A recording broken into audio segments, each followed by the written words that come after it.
Hello friends, today we learn about NCERT class 4th EVS का chapter number 23 home and abroad. Students, आप सभी लोग जानते हो कि होम यानी हमारा घर यहाँ पे होम यानी कि हमारे होम टाउन यानी हमारे इंडिया के बारे में यहाँ पे बोला गया है। एंड अब्रोड यानी कि बाहर का देश, जो विदेश होता है ना, वो उसके बारे में इस चैप्टर के अंदर हम बात करेंगे। तो चलो हम चैप्टर स्टार्ट करते हैं। तो यहाँ पे है, since morning everybody has been running around and Jill's house. मतलब आज सुबह से ही जिल के घर में बहुत ही चहल पहल हो रही थी। Arvind uncle and his family were coming home after 5 years। मतलब जो अरविंद अंकल है, मतलब उनके जो अरविंद चाचा है और उसकी जो परिवार है, वो 5 साल के बाद घर आ रहा था। मतलब वो अब्रॉड में रहते हैं, वहाँ से वो अपने होम टाउन आ रहे थे। 5 years ago Arvind uncle go to a job in Abu Dhabi. मतलब 5 साल पहले जो अरविंद अंकल थे, वो अबू धाबी में उनकी जो है वो नौकरी लगी थी। Since then he had lived there. तभी से वो वहाँ पे ही रहते थे।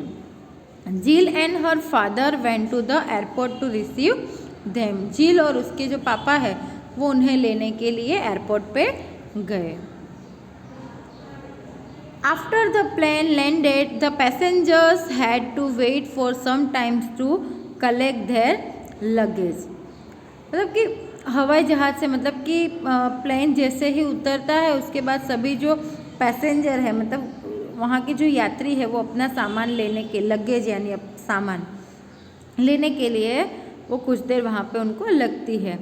Eight last Arvind uncle, Nita aunty and their children could be seen coming out. और आखिरकार अरविंद चाचा, नीता चाची और उनके जो बच्चे हैं वो एयरपोर्ट से बाहर आते दिखाई देते हैं। How big Hansi and Pearl have grown. Hansi और पर्ल कितने बड़े हो गए हैं। फादर सेड, पापा ने ऐसा कहा कि हैंसी और पर्ल कितने बड़े हो गए हैं। Soon many suitcases and bags were loaded into the taxi and everyone was on the way to Jill's house। और उसके बाद जो सारा सामान है वो गाड़ी में रखा और सब जिल के घर की ओर चले गए। देन आगे है, Hansi you must be very tired after such a long journey. Father told me the Abu Dhabi is fair from India said जिल। जिल ने कहा कि फैंसी, तुम बहुत लंबा सफ़र करके आई हो तो बहुत थक गई होगी। पापा ने मुझे बताया था कि अबू धाबी वो बहुत ही दूर है। फेयर यानी कि दूर है। सो आगे है, we are not tired even thought it is fair. Our flight took only 2 hours. The plane flies very fast, said Hansi. Hansi कहती है कि अरे नहीं, हम तो बिल्कुल भी नहीं थके। माना कि अबू धाबी बहुत ही दूर है, पर जो विमान है वो हमें वहाँ पहुँचाने में सिर्फ 2 hours यानी ओनली 2 घंटे ही लेता है। और जो विमान है वो बहुत तेज़ी से भी उड़ता है। जिल वॉज सरप्राइज। जिल को बहुत ही, मतलब सुन के बहुत ही हैरानी हुई। She remember that when she had gone a school trip to Delhi they had spent almost 20 hours in the train. मतलब ये सुनकर जिल को बहुत ही हैरानी हुई। उसे याद आया कि जब वो स्कूल से दिल्ली प्रवास में गई थी तो उसे ट्रेन में पूरे 20 घंटे लगे थे। कितने आवर्स लगे थे? 20 hours। And on the map Junagadh and Delhi same quite near. और लेकिन नक्शे के अंदर जूनागढ़ और दिल्ली बहुत ही पास दिखाई देते हैं। Jill, Hansi and Pearl catch all the way to home from the airport. और मतलब एयरपोर्ट से घर तक रास्ते में जिल, हैंसी और पर्ल बहुत ही बातें करते हैं। Jill remember how much fun she had on their school trip. और जिल अपने प्रवास में जो भी उनको मज़ा आई थी उसे याद कर रही थी। She wanted Hansi to tell them all about their trip from Abu Dhabi. और वो हैंसी के भी आबू धाबी के बारे में सब कुछ जानना चाहती थी। देन आप यहाँ पे इस पिक्चर में देख रहे हो कि प्लेन में से बाहर देखोगे तो आपको सिर्फ बादल ही बादल दिखाई देते हैं। सैंड ऑल अराउंड, रेत ही रेत, हमारे आसपास सारी रेत ही रेत। You have seen many interesting things from the plan isn't it, asked जिल। जिल ने पूछा क्या तुमने विमान से कुछ रोचक चीज मतलब कोई इंटरेस्टिंग चीज़ देखी क्या? Most of the time we saw only clouds because the plane was flying so high, even higher than the clouds, said Hansi. Hansi ने कहा कुछ ज़्यादा तो नहीं, पर विमान में से बादल ही बादल दिखाई दे रहे थे, क्योंकि जो विमान है वो बादलों से बहुत ऊपर उड़ रहा था। But before it went so high we cloud see that we were flying over sandy areas.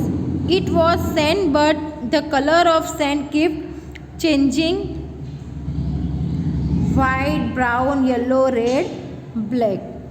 मतलब वो हैंसी कहती है कि मतलब ज़्यादा धूप तो हमें हवाई जहाज़ में से कुछ नहीं दिखा, मतलब बादल ही बादल दिख रहे थे, पर उसके पहले कुछ समय तक सिर्फ रेत ही रेत दिखाई दे रही थी। रेत का रंग बदलता रहता था, कभी सफ़ेद तो कभी भूरा, कभी पीला, कभी लाल और कभी काला हो जाता था। We saw mountains made only of sand, हमने रेत के पहाड़ भी दिखाई दिए। They are cold sand dunes, उसे रेत के टीले भी कह सकते हैं।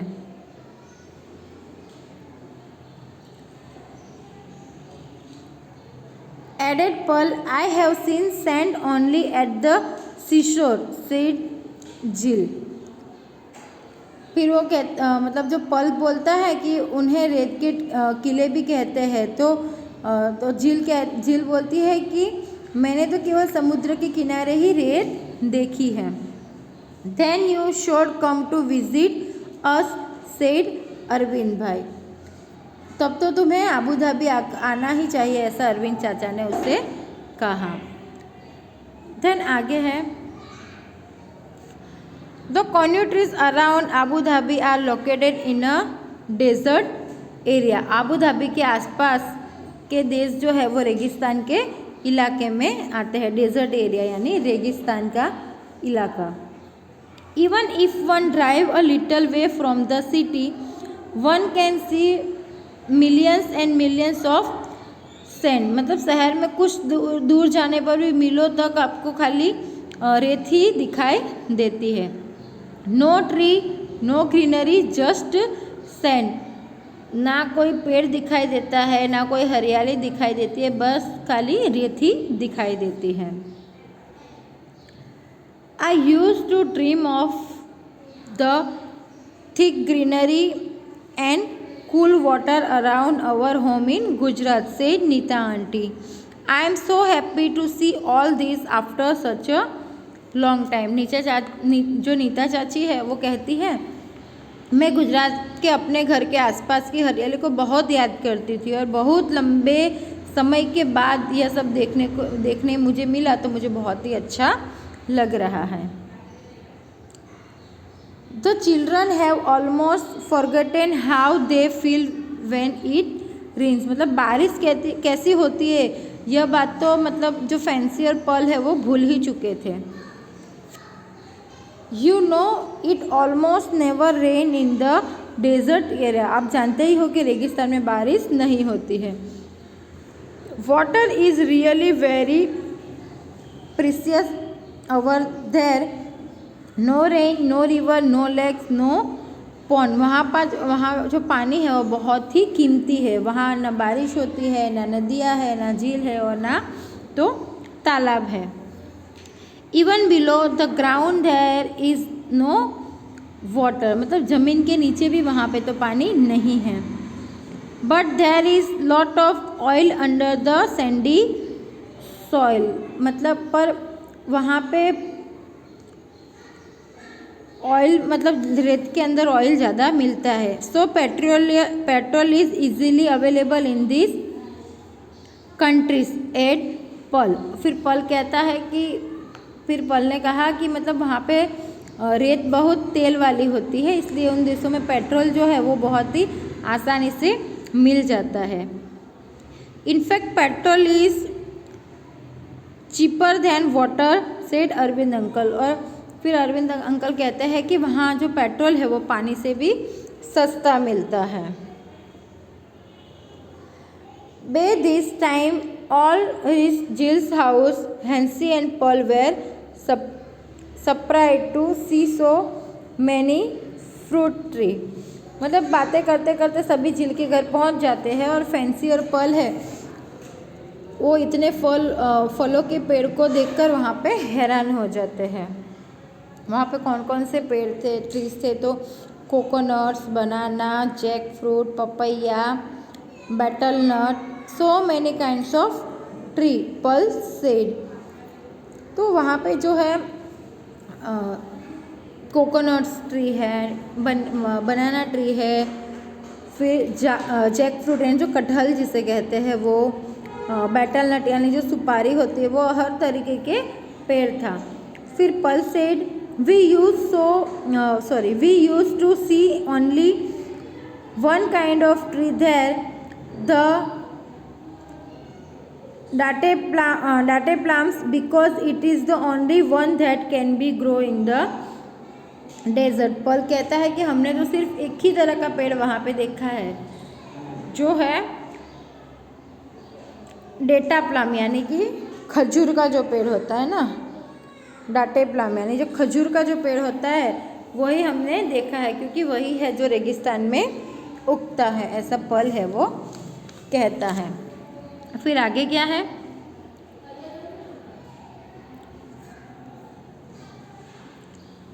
देन आगे है नाइस गिफ्ट्स एंड फोटोग्राफ। मतलब बहुत सुंदर सुंदर तोहफे और फोटोज़ के बारे में यहाँ पे है।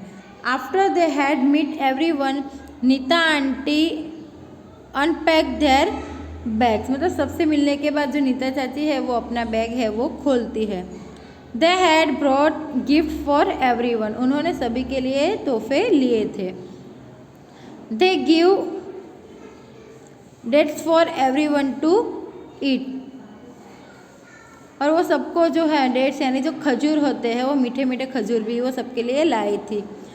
दे dates were very sweets and tasty. वो जो खजूर थे वो बहुत ही स्वादिष्ट भी थे। पल सोट्स जिल सम करेंसी नोट्स एंड कॉइन्स। पल ने झील को कुछ रुपये और कुछ नोट और सिक्के, जो रुपये की नोट और सिक्के दिखाए। Hansi explain them the money they use in Abu Dhabi is called dirham.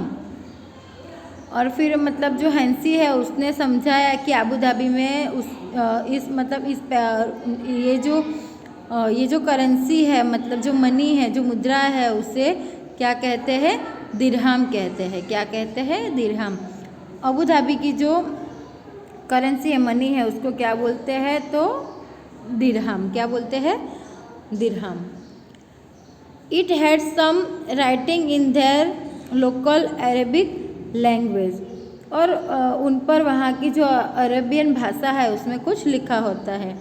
They also showed many photographs of the place where they lived. और वो जहाँ पर रहते हैं वो उस जगह की कुछ तस्वीरें भी उन्होंने उनको दिखाई।